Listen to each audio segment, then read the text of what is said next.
ఈరోజు మనం 6వ తరగతి తెలుగు వాచకంలోని 3వ పాఠం వర్షం గురించి తెలుసుకోబోతున్నాం. ఈ వర్షం పాఠం మనం తెలుసుకోబోయే ముందు ఇక్కడ మనకి తెలుగు వాచకంలో పేజ్ నెంబర్ 20లో ఒక బొమ్మను ఇవ్వడం జరిగింది. బొమ్మను చూడండి, ఆలోచించండి, మాట్లాడండి అని మనకి కొన్ని ప్రశ్నలు కూడా ఇవ్వడం జరిగింది. ముందు మీరు ఈ బొమ్మను చక్కగా పరిశీలించినప్పుడు ఆ ప్రశ్నలకు మీరు జవాబులు రాయగలుగుతారు. మొదటి ప్రశ్న, బొమ్మలో ఎవరెవరున్నారు, ఏం చేస్తున్నారు? బొమ్మలో ఎంతమంది ఉన్నారు, ఎవరెవరున్నారు? బాగా పరిశీలించారా? బొమ్మలో 2 బాలురు 2 బాలికలు ఉన్నారు. వాళ్ళు ఏం చేస్తున్నారు? వారు వర్షంలో తడుస్తూ ఆడుకుంటున్నారు కదా. చేతిలో వర్షపు నీటిని పట్టి ఒకరిపై ఒకరు చల్లుకుంటున్నారు. ఇంకా కాగితం పడవలు చేసి నీటిలో కూడా వేస్తూ ఉన్నారు. మన చుట్టుపక్కల కూడా గమనించిన ప్రతి ఒక్కరూ కూడా చిన్న వయసులో వర్షం వస్తే చేసే పనే ఇది. అలా చెయ్యాలనిపిస్తుంది, ఆ వయసు అటువంటిది. రెండవ ప్రశ్న, బాలిక మబ్బును చూస్తూ ఏం పాట పాడుతున్నదో ఊహించండి. ఆ అమ్మాయి మబ్బును చూస్తుంది, వర్షాన్ని దోసిట్లో పట్టుకుంటుంది, ఏదో పాట పాడుతుంది. ఏం పాట అయి ఉంటుంది? మనం కూడా చాలా వర్షాన్ని గురించి ఎన్నో పాటలు చిన్నప్పుడు పాడుకుంటూ ఉంటాం కదా. వాన వాన వల్లప్ప, వాకిలి తిరుగు చల్లప్ప, ఇలా. మరి ఆ అమ్మాయి ఏం పాట పాడుతుందంటారు?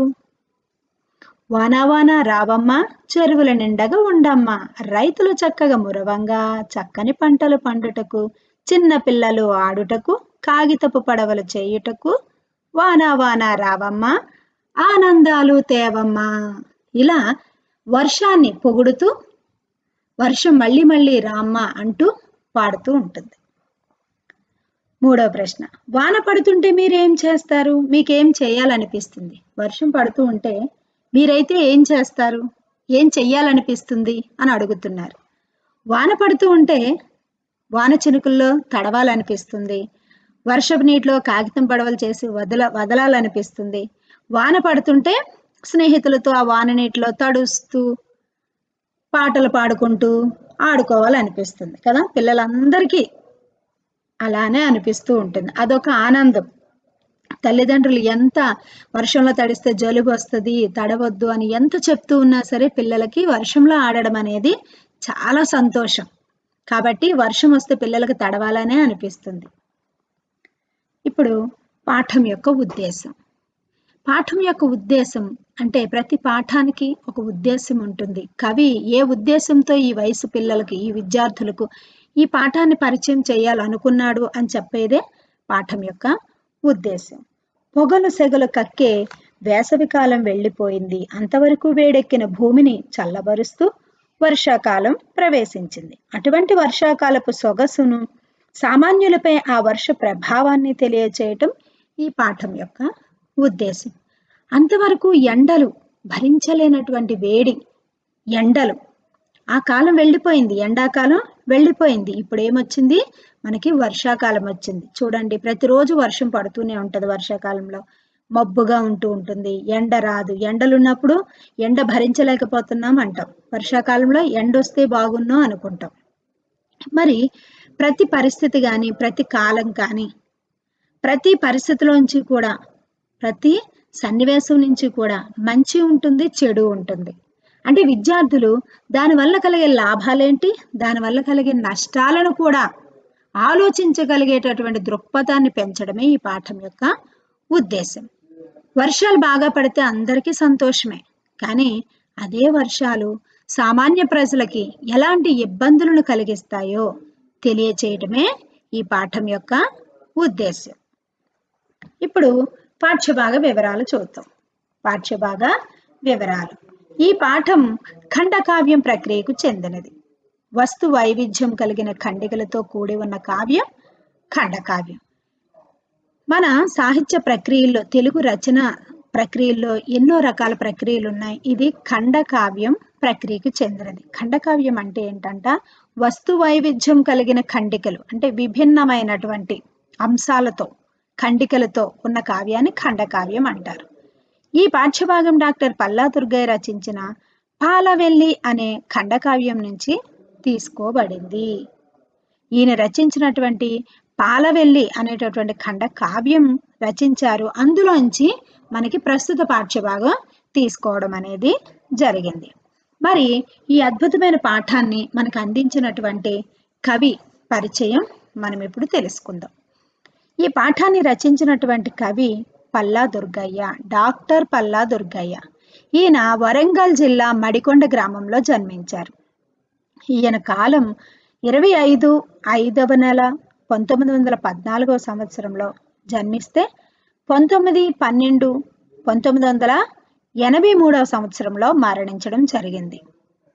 ఈయన తల్లిదండ్రుల పేర్లు నరసమ్మ, పాపయ్య శాస్త్రి. ఈయనకు సంస్కృతం, తెలుగు, ఆంగ్ల భాషల్లో పాండిత్యం ఉన్నది. అంటే ఆ భాషలు చాలా గ్రిప్ ఉంది ఆయనకి. ఉస్మానియా విశ్వవిద్యాలయం నుంచి తెలుగులో మొట్టమొదటి ఎంఏ పట్టా అందుకున్నారు. ఎంఏ అంటే పోస్ట్ గ్రాడ్యుయేషన్ ఎడ్యుకేషన్. ఈయన మొట్టమొదటిగా పట్టా అందుకున్నారంట. పాలవెల్లి, గంగిరెద్దు మొదలైనవి ఈయన రచనలు. 16వ శతాబ్ది అందలి ప్రబంధ వాజ్మయం, తద్వికాసం అనే అంశం పైన పరిశోధన చేశారు. అంటే పిహెచ్డికి ఏదైనా ఒక గ్రంథం తీసుకొని దాని మీద పరిశోధన చేస్తారు. అలా ఈయన తీసుకున్న గ్రంథం అంటది. ఈయన శైలి తెలంగాణ పదజాలంతో సున్నితమైన హాస్యంతో సాగుతుంది. సున్నితమైన హాస్యం అంటే చిన్న చిన్నగా మనకి నవ్వు కూడా అనిపిస్తూ ఉంటది. సరళంగా, సున్నితంగా అందరికీ అర్థమయ్యే రీతిలో తెలంగాణ పదజాలంతో ఎంతో చక్కగా ఈయన రచనలు చేస్తారంట. ప్రవేశిక. వర్షాకాలం వచ్చిందంటే, వర్షాలు పడుతుంటే ఆబాల గోపాలం సంతోషిస్తారు.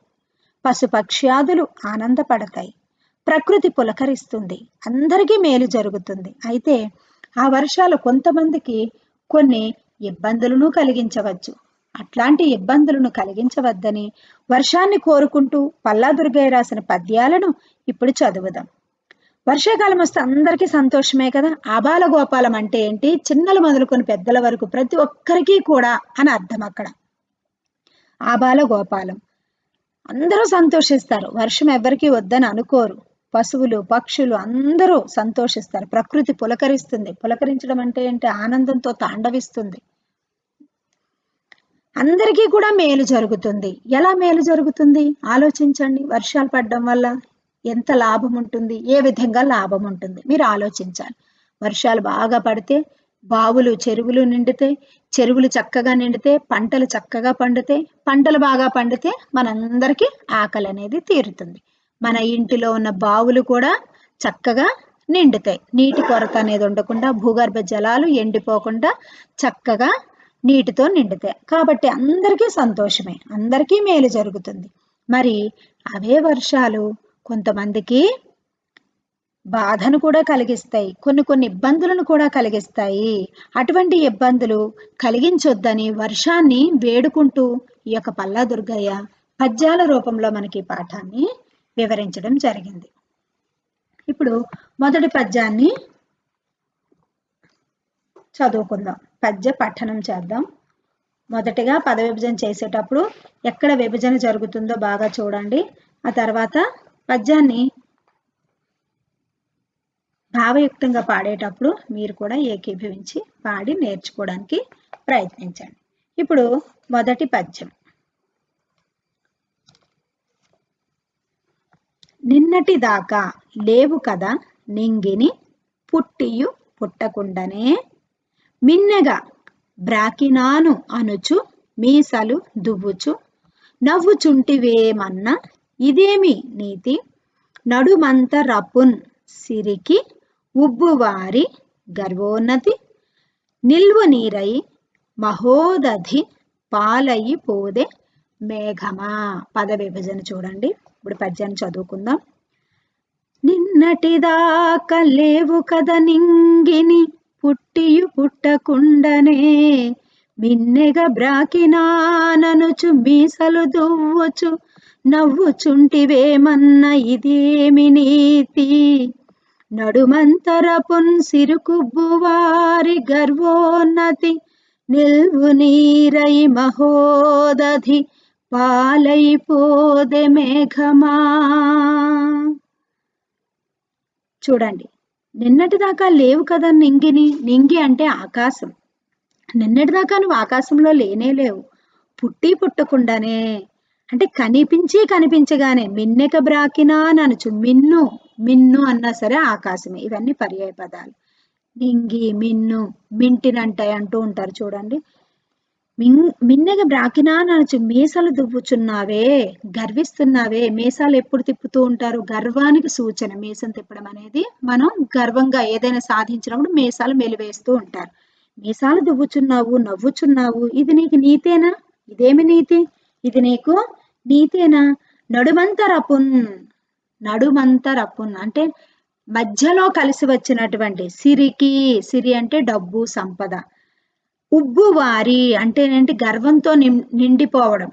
చాలా మందికి మధ్యలో అకస్మాత్తుగా అనుకోకుండా బాగా డబ్బు కలిసి వచ్చినప్పుడు వాళ్ళలో అందరికీ కాదు కొంతమందికి ఒక రకమైన గర్వం తాండవిస్తూ ఉంటుంది. ఎవరిని చూసినా వాళ్ళని మనుషులుగా చూడరు. మాకన్నా ఇంకెవరూ లేరు అన్నట్టుగా వాళ్ళ చూపులు, ప్రవర్తన సమస్తం మారిపోతూ ఉంటాయి. అకస్మాత్తుగా మారిపోతూ ఉంటారు. అంతవరకు సామాన్యమైన పేదరికం అనుభవిస్తూ అనుకోకుండా డబ్బులు కలిసి వచ్చినప్పుడు వాళ్ళ ప్రవర్తన కొంతమందిలో మారిపోతూ ఉంటుంది. అలాంటి వాళ్ళని అసలు ఆగటం లేదు ఎక్కడ.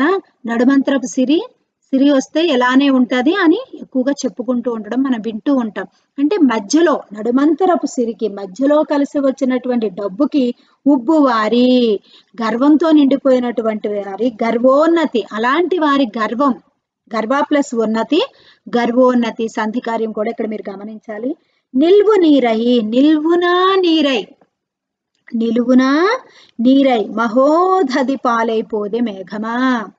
మహా ప్లస్ ఉదధి, మహోదధి అంటే ఏంటి? మహాసముద్రం పాలైపోదే మేఘమా.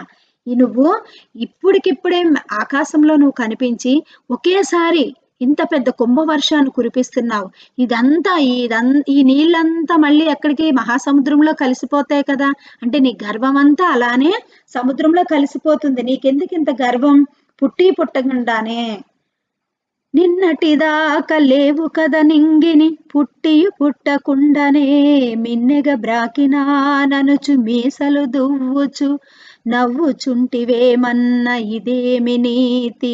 నడుమంతరపున్ సిరుకుబ్బువారి గర్వోన్నతి, నిల్వు నీరై మహోదధి పాలైపోదే మేఘమా. ఇక్కడ కవి ఎంతో చక్కగా నీకు గర్వం ఎందుకు? మొన్నటి వరకు అసలు కనబడనే లేదు కదా నువ్వు. వర్షాలు పడే ముందు మాత్రమే ఆకాశంలో నిలిచావు. ఓ మేఘమా, నీకంత గర్వం ఎందుకు?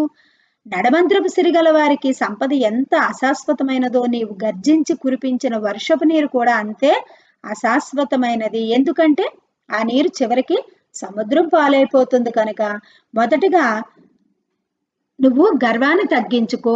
నీ గర్వమంతా నిలువునా నీరైపోయి సముద్రంలో కలిసిపోవడానికే కదా.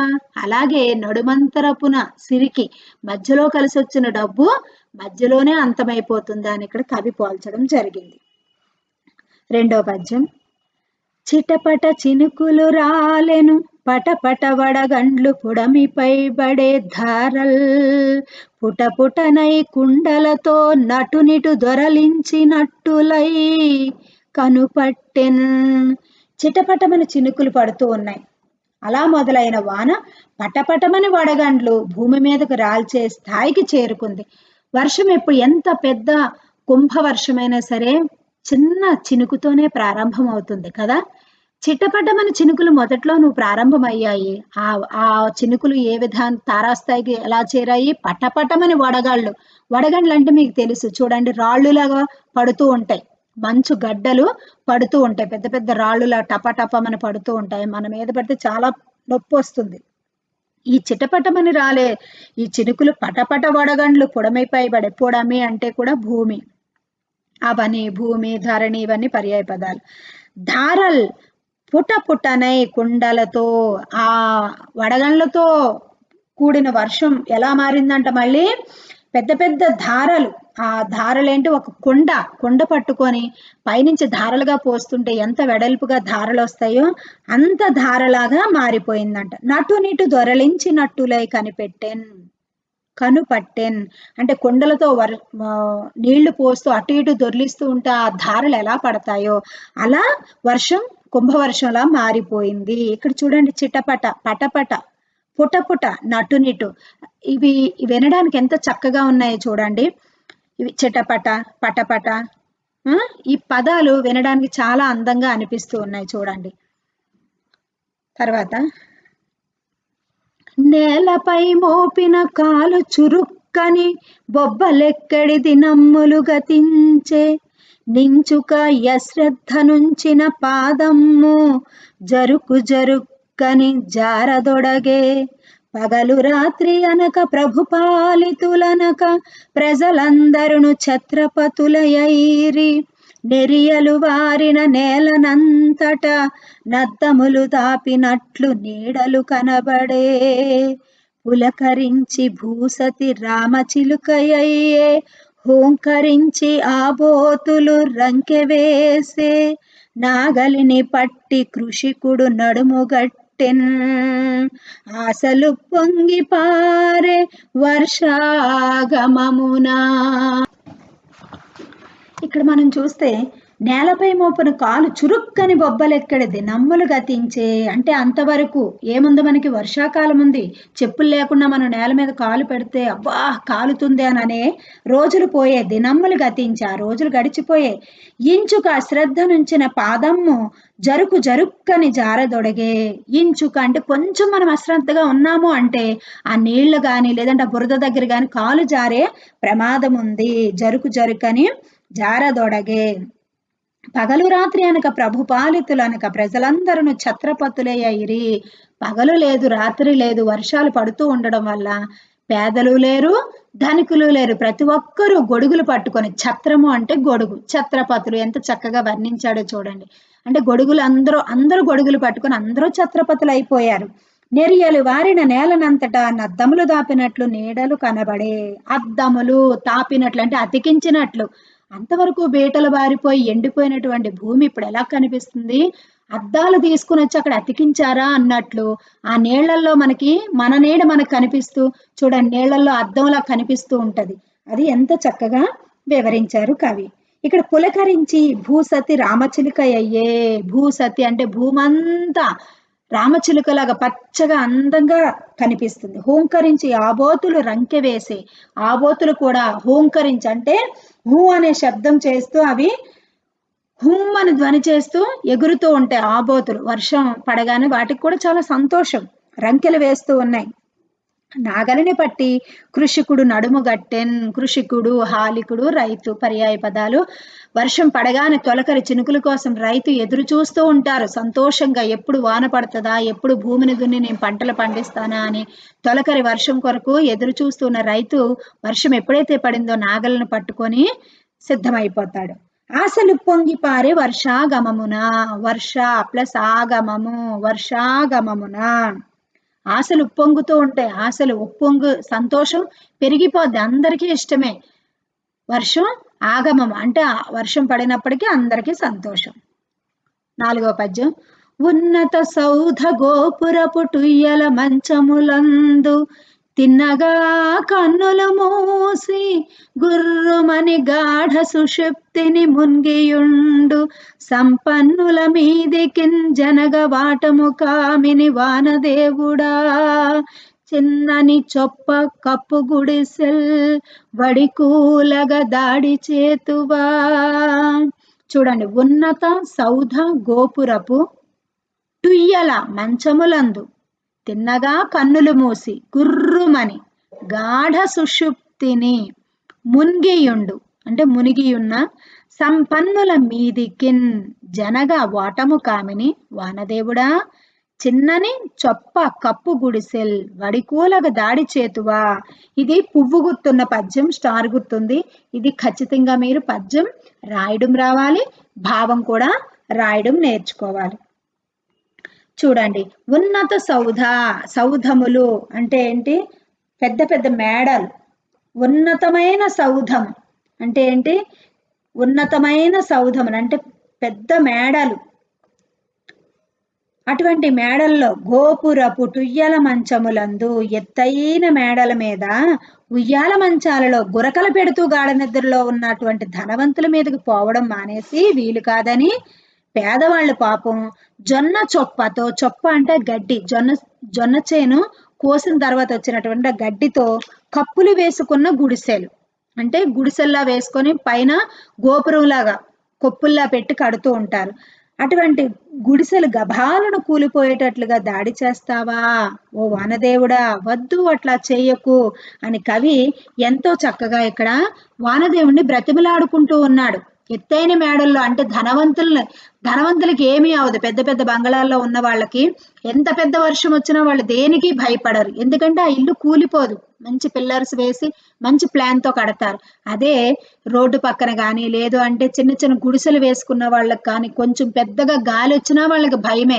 ఆ పైన కప్పులు ఎగిరిపోతాయేమో, లేదు అంటే ఆ వర్షపు నీళ్ళు ఇంట్లోకి వచ్చేస్తాయేమోనని వాళ్ళు బుగులు పడుతూ భయంగా భయపడుతూ ఉంటారు. అటువంటి పేదవాళ్ళకి బాధను కలిగించే ఈ వర్షం అవసరమా? ఇంత పెద్ద వర్షం కావాలి, కానీ ఇంత పేదవాళ్ళని భయపెట్టేటంత కుంభవర్షం అవసరమా అని కవి ఇక్కడ అడగడం మనకు తెలుస్తుంది.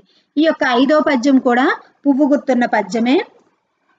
ఇది కూడా మీరు కంఠస్థం చేయాల్సి ఉంటుంది.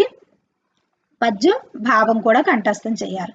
వడలకు వాడిపోయి వడిపయ్యర ఊపుకు పట్టు వీడి ఈ గుడిసెల కప్పులు పెడలే గుంజలు పాదుల నూగులాడెడిన్ గడగడలాడుచున్నయవి కారు మొగుళ్లను గాంచినంత ఈ పుడిసెడు పేద కాపురము పొల్లొనరింపకు వానదేవుడా.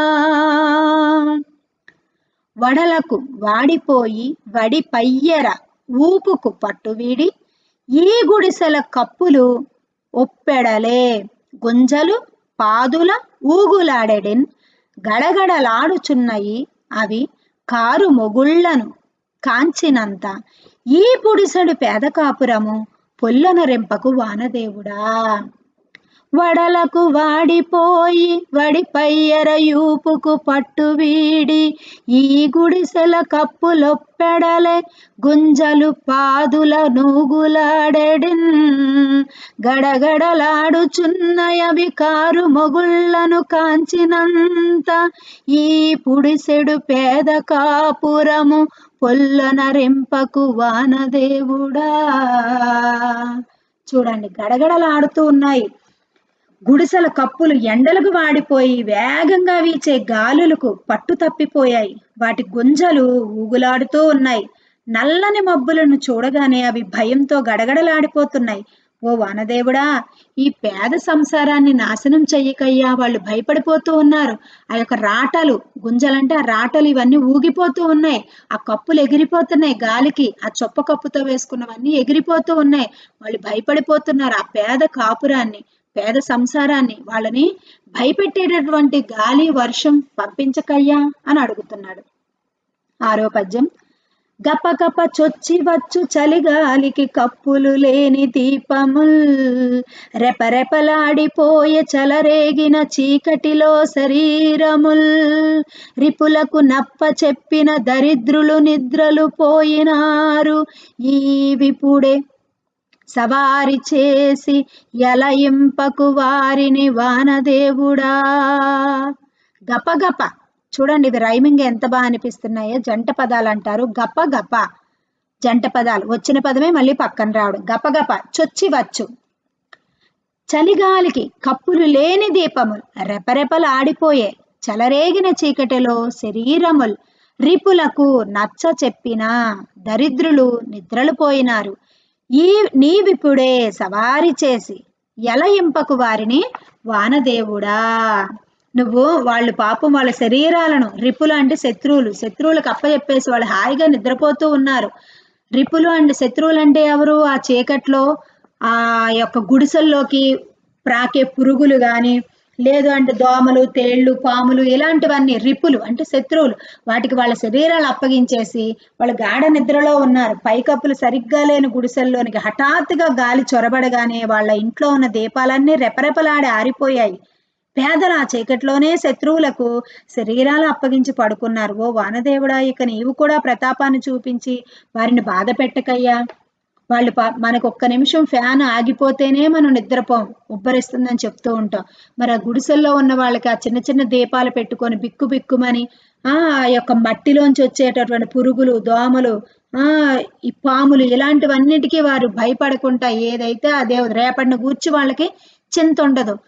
కష్టపడి వస్తారు, హాయిగా నిద్రపోతూ ఉంటారు. ఆ పురుగులు, ఆ పాములు, ఆ తేళ్ళకి భయపడి వాళ్ళు ఒకవైపు అవి వేధిస్తూ ఉంటే, ఇటువైపు నీ వర్షం, ఈ గాలి ఇలా వాళ్ళని ఎందుకయ్యా వేధిస్తూ ఉన్నావు, వాళ్ళని బాధ పెట్టుకో అని చెప్పి ఈ కవి ఎంతో చక్కగా వర్షాన్ని అడుగుతూ ఉన్నారు ఇక్కడ. ఈ యొక్క పాఠంలో ఉన్నటువంటి వ్యాకరణ అంశాలు, భాషాంశాలు, స్వీయ రచన, సృజనాత్మక ప్రశ్నలు జవాబులు మనం వచ్చే వీడియోలో తెలుసుకుందాం.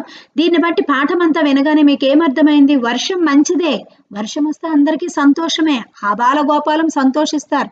వర్షం రాగానే భూమి పచ్చగా మారుతుంది, చెరువులు బావులు నిండితే కళకళలాడితే నీళ్లతో రైతు సంతోషంగా నాగలి పట్టుకుని దున్నడానికి బయలుదేరుతాడు. పక్షులు, జంతువులు అందరికీ సంతోషమే. మనకి కూడా త్రాగడానికి సాగునీటికి చక్కగా సరిపోతుంది. అయినప్పటికీ మరి ఆ వర్షం మితిమీరి కుంభవర్షం కురిస్తే పేదవాళ్ళ బ్రతుకులకి ఎన్నో ఆటంకాలు కలుగుతాయి, వాళ్ళకి ఎన్నో ఇబ్బందులు కలుగుతాయి.